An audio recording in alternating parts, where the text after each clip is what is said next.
ដើមប្រង់ដើមអីនេះស្អាតណានៅក្នុងបរិវេណវត្តបូណា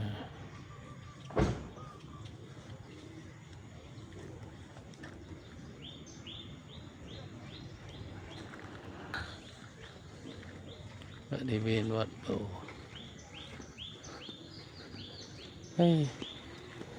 យកតាវត្តហ្នឹងថ្ងៃវិសាខបូជា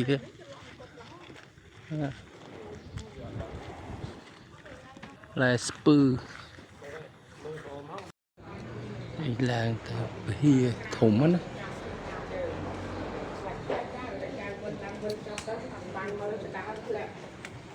ធ្លាក់ចដាពេលលោកយាយកាន់ដៃយើងកំរើ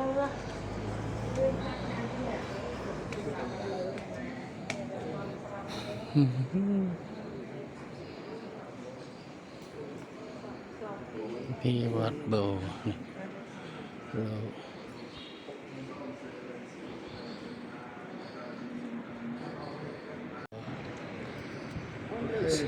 ប្រកេនណាกัน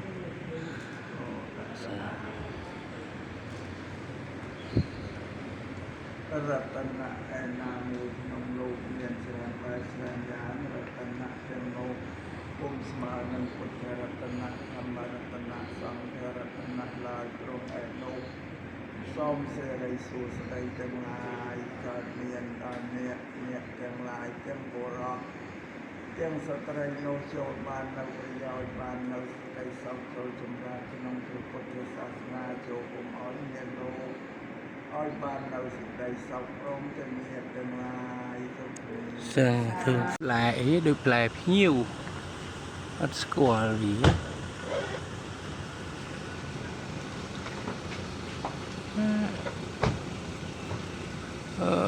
ភ្ញៀវវាផ្លែវាសកោម